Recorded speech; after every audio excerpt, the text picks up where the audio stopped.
Hello everybody, and welcome back to another Red Sox video here on the New England Sports Nation YouTube channel here on YouTube for the 2025 Red Sox season.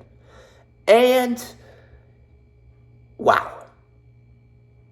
I'm going to try not to scream this video because I did enough of that in yesterday's Red Sox video. So I don't want to do that. I'm not going to come on here and kill my voice because of this stupid team. Because the Boston Red Sox have just lost the series to the worst team in MLB history. And I'm saying the worst team in MLB history is because last season they had the worst record in MLB history. So I'm going to, for now, call them that. That's right. We lost the series to the worst team in MLB history. And I'm fully prepared for this team to get swept tomorrow to this team. I'm fully prepared for that. And if that happens, I will be making another video. And I don't want to come on these videos and say the same old thing about the Red Sox. But what is there else to say? It's ridiculous. Half of this loss that I just saw from the Red Sox today wasn't even their fault. It wasn't even their fault. But Chapman in the bottom of the ninth blows it, gave up a double down the line to walk it off to some kid who looked like he was 17 years old on the White Sox. Because they're literally a minor league team. I said this in yesterday's video. Pulled something in my back. Everything's falling apart right now. Anyways, there's nothing else to say. They have to figure something out. I don't know what it is. I'm just a fan. But as a fan, watching this team lose to the White Sox, it's ridiculous. Every game that goes by so far this season is me having less hope. Because you guys know, if you watch the Red Sox off-season videos, I was actually excited. Very excited. Here we are. About, 15 games in? And like I said, I'm going to say this, but, I mean, really, it's early. I'm going to say this so many times, but like I said, every game that goes by, even though it's still April, I'm starting to feel like that's an excuse. Because this team has just lost 2 in a row to the White Sox. There is a problem.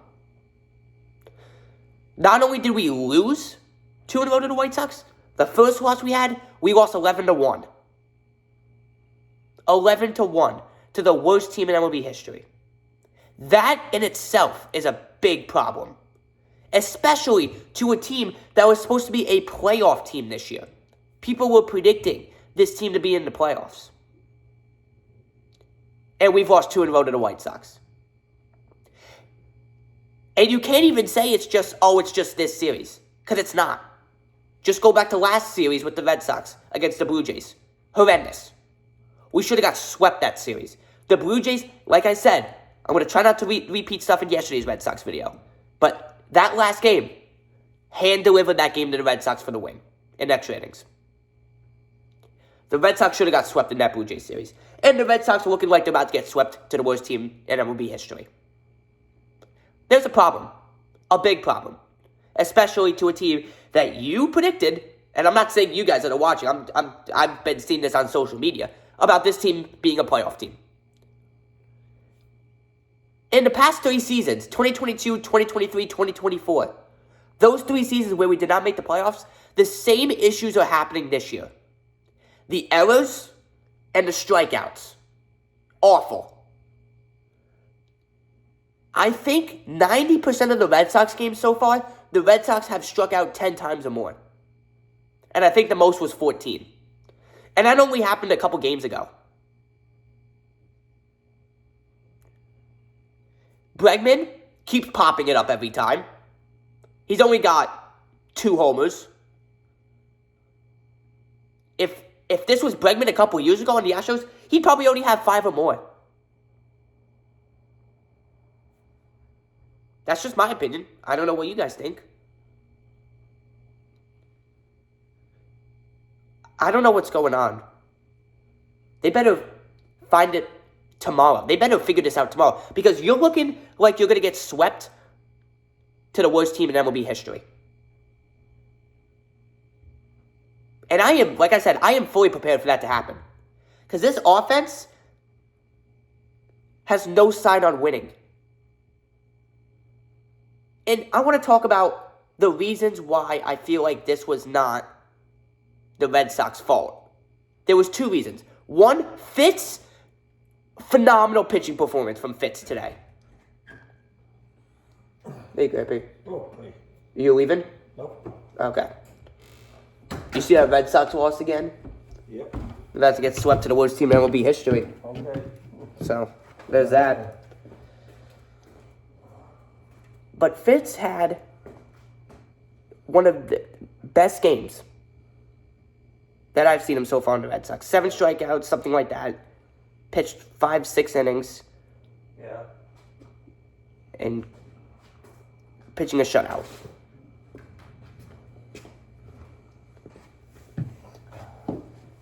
And then he gets injured.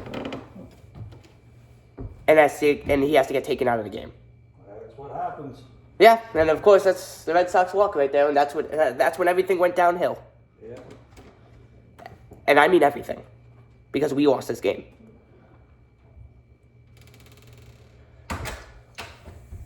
And I saw a report, I don't know if it's true or not, that Fitz is going to be out for at least a week. It says he's going to come back next week, so hopefully he comes back as soon as possible. Man, I can't even pick the worst Red Sox loss. Because there's so much to choose from. And the other reason why this wasn't the Red Sox fault. Alex Cora, if I'm correct, he hasn't challenged anything at all this whole entire season until today. He challenged a throw where the first baseman for the White Sox caught it, and his foot came off the bag when he caught it, so it should have been safe. It was called out on the field. Alex Cora challenges it, and they called him out still. Everyone watching, if you would like to, please look at that play. Because he was safe by a mile. And they called him out. And it only took them 2 seconds to look at it. That seems a little fishy to me. Look at the play. There was at least 3 different angles that showed his foot off the bag. Should have been safe. Maybe the Red Sox wouldn't even scored if he was safe. Because the Red Sox love stranding runners. But at least get the call right, which they couldn't do. Instead, it was since they called him out, it was first and second, 1 out, and the Red Sox did nothing. If he was safe, it would have been first and second, no outs. Not a big difference. The Red Sox still probably wouldn't have scored because they love stranding runners, but at least get the call right. But they couldn't even do that, which made me more upset. And like I said, we was, and I also predicted this too. I don't know if you believe me, but this was my words. You could ask my brother. I mean, I don't know how you would because he's not here, but anyways, I said this in the top of the 8th inning when we were tied 2-2. I said, the White Sox are not going to score in the bottom of the 8th. The Red Sox are not going to score in the top of the 9th. And the White Sox are going to score in the bottom of the 9th and walk it off. That's exactly what happened. I called that in the top of the 8th, and that's exactly what happened. I picture perfectly called it. Called it. Could not make it up. That's what happened. I legit called it. Picture perfect. I don't know what there is else to say. I don't know. All I know is that this team could get swept to the worst team in MLB history. And for anyone saying it's early, you are correct. It's early. But there's a problem. There is a problem with this team. And it's the same problem. Strikeouts, errors. The pitching is a lot better. I will say that. The Red Sox pitching is a lot better. Fitz is injured. We'll see what Crochet does. Crochet's off to a pretty good start for the Red Sox. The pitching has been excellent except for Newcomb. Newcomb, get out of here. Trash can. Send him to the minors. I don't know why he's still in the majors. Other than Newcomb, Pitching has been great. The offense this week, unbelievably trash. How did we score 18 runs against the Cardinals? How did we score 13 runs against the Cardinals? After that, what happened? Because now we're about to get swept to the White Sox. Let me know what you guys think. I think I've said what I wanted to say. We'll see what happens tomorrow. Here's what I'll do. If the Red Sox get swept tomorrow, we'll make a video. If they win tomorrow, I won't make a video because them winning is not really worth doing a video for because they still lose the series. They've already lost the series, so even if they win, they still lose the series. It's a 3-game series, Game 3's tomorrow. The only way I make a video tomorrow is if they lose tomorrow. And I tell you what, there's a pretty good chance of that happening. In my opinion, there's a pretty good chance. I would say there's at least a 70% chance of that happening, 30% chance we're winning. We'll see what happens. Crochet's on the mound, so I think the pitching's going to go well again. I think the hitting's going to be complete garbage again. We'll see what happens. Goodness gracious, man. Thank you guys for watching. Hope you guys enjoyed this video, and I'll see you guys next time. Peace out, everybody.